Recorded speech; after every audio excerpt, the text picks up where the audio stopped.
my story begins in first year university. I had a year where I think a lot of problems happened to me. My parents separated that year. My dog died. That was a particularly tough day. Subhanallah. I had 2 car accidents in the space of 1 week. And also, sadly, I had a friend pass away that year. I think that year led me to sort of ask some questions along the lines of, why am I here? What's the purpose of life? Why do I get up in the morning? Why do I even bother?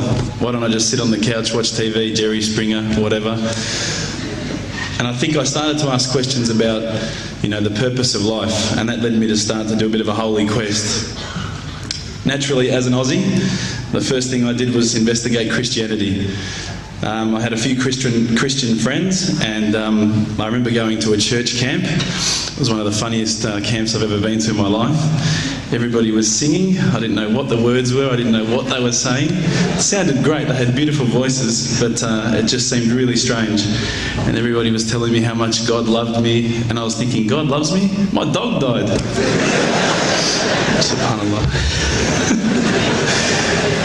So I kept on investigating Christianity, and I went to a whole lot of, different aspects of Christianity. So we're talking about Catholicism, we're talking about Anglican, Baptist, priests, pastors.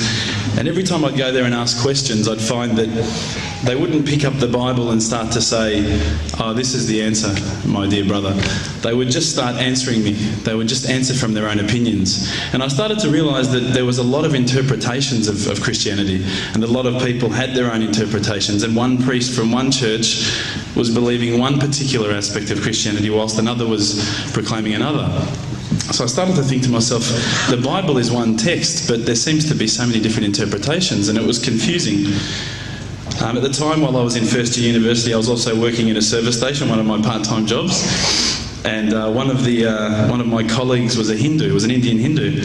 And we'd regularly change shift, and at that time I was very inquisitive, and I'd say to him, dude, what's the deal with the elephant head guy? What's the deal with that? Why has that guy got an elephant head? And he's going, oh, that's Ganesha, this. I said, but couldn't you have chosen like a lion's head or something a bit better? We'd have, these really deep theological debates while people were buying petrol. And I'd be saying, yeah, but why, bro? $5 of gas, thanks, mate. Yeah, no problems. And again, I found that was very hard to stomach. So I sort of investigated a little bit further. I had a good friend of mine was a Mormon. And I found that this religion actually appealed to me the most out of all of the Christian religions, the Church of Latter-day Saints. They were quite strict. They don't drink alcohol. They don't drink caffeine. So unfortunately, Coke's out, guys, because I know Levos love Coke. But again, there was that leap of faith I felt that I had to make to embrace this religion. And I found that, I wasn't just into making a leap of faith. I wanted proof. I also investigated Judaism, would you believe? And my original name before Abu Bakr is Ruben. So if you've probably seen all the movies, you've seen Rubenstein. At the end, they probably thought I was Jewish. So they thought, oh, this guy's, one of us. But again, I just didn't find what I was looking for. Lastly, I probably looked into Buddhism, and I found that this was probably the religion that I was going to choose. I thought, look, this is great. There's so much. People at peace here. They seem to be really switched on, and they seem to be living one with the world, and that's what really appealed to me. But the more and more I looked into it, I guess I realised that it wasn't a religion of God. It was just a nice way to live. One of my friends, one of my close friends, who's a Christian, would you believe, said, tell me the religions that you've investigated. So I went through them. I said, Judaism, Christianity, Catholicism, Buddhism, Hinduism, da-da-da-da. He goes, what about Islam? Islam? They're terrorists. I'm not going to investigate that religion. They're crazy. Why would I even look at that religion? But lo and behold, I found myself walking into a mosque one day. This is my eternal quest. So I walked straight in, shoes on, straight across the prayer rug. There was a brother praying. I walked straight in front of him. As he went to go into sujood, I almost stepped on his head. Subhanallah, I didn't have any clue what I was doing. I looked over and I saw this brother. You probably know this guy. This is Abu Hamza. He's come here and he's lectured a few times. SubhanAllah, I call him Abu Da'an because he's got a very large beard, mashallah. He came walking out towards me and I thought, today I'm about to die. This is the last day of my life. I'm a dead man. I'm a white boy in Lebland. What am I going to do here? I'm dead. He came walking across as though he just walked out of the Sahara Desert. Big abaya, big beard. But subhanAllah, the first words he said were, "G'day mate, how you going?" If only he had the can of VB, it would have been perfect.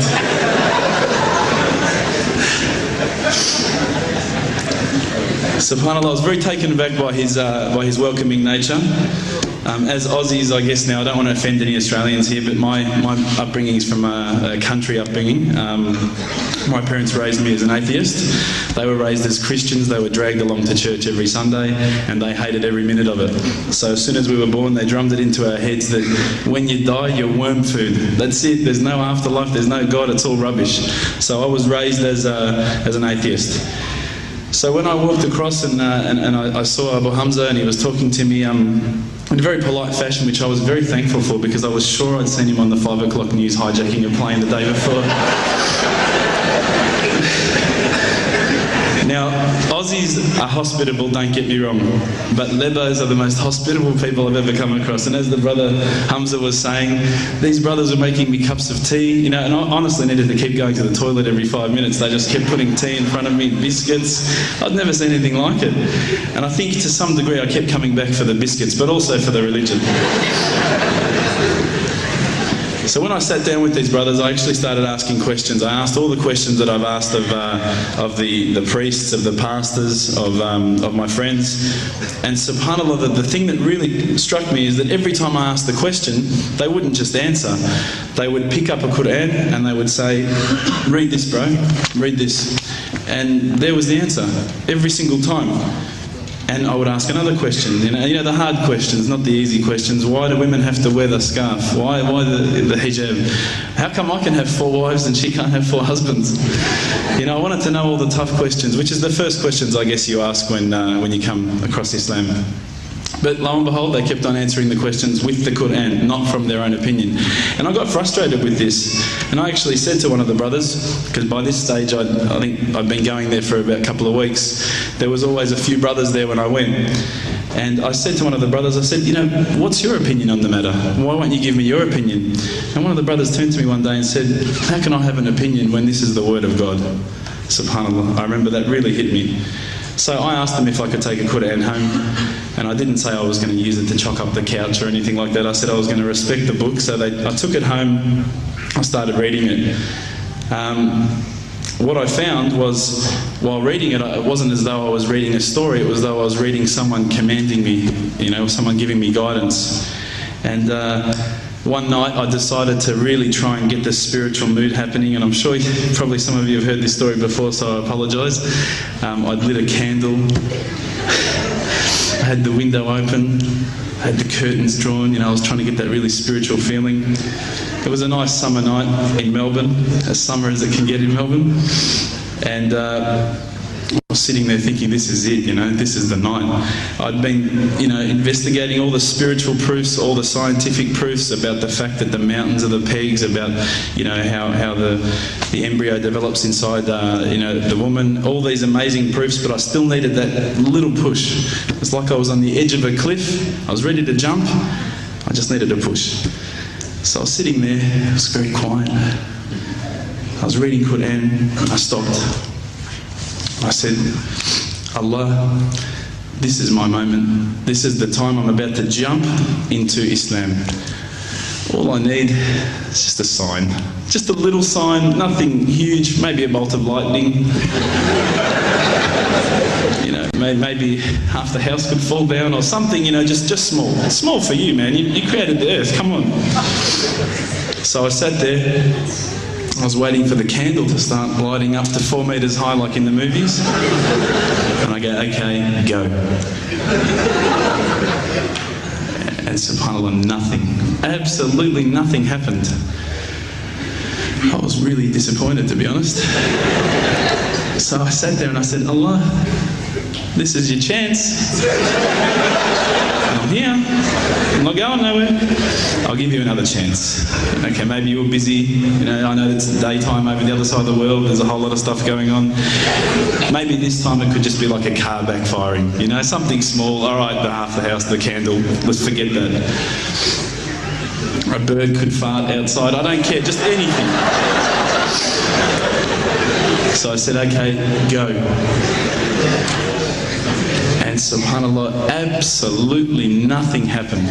And I mean, I couldn't have even said, oh, that was it. That creep just then in the wall, that was it. Absolutely nothing happened. I was really disappointed. I was gutted. I was sitting there thinking, this is it, you know, this was my last chance, Islam, and I haven't found it. I pulled back the Quran, I turned back to where I was reading. SubhanAllah, the very next verse on the next page, for those of you who ask for signs, have we not shown you enough already? Look around you, look at the stars, look at the sun, look at water. These are the signs for the people of knowledge. SubhanAllah.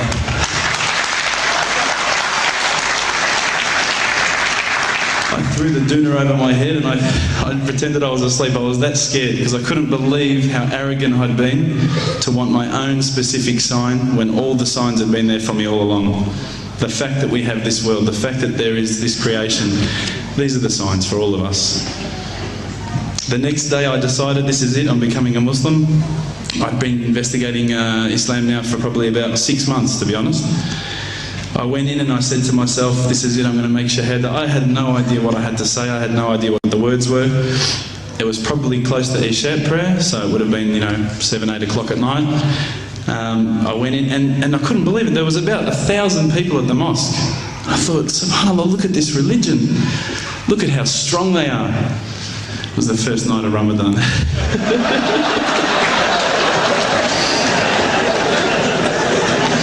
Ramadan Muslims. So I sat there and I was very nervous, I must admit. I got up and this person's going to me, you got to say these words, bro, ashhadu. I'm going, what? Ash what? Can't I just say it in English? No, they say, no, you got to say it in Arabic. And I thought, I looked out over the sea of beards that I could see in front of me and I thought, if I get these words wrong, I'm a dead man. Again, I had this fear, And they were staring at me, and I don't know if you know this, but Australians can't stare. Lebanese people can stare. So I was sitting there, I was very scared. I got up, and subhanAllah, as soon as I started to say the words, all fear went out of my mind.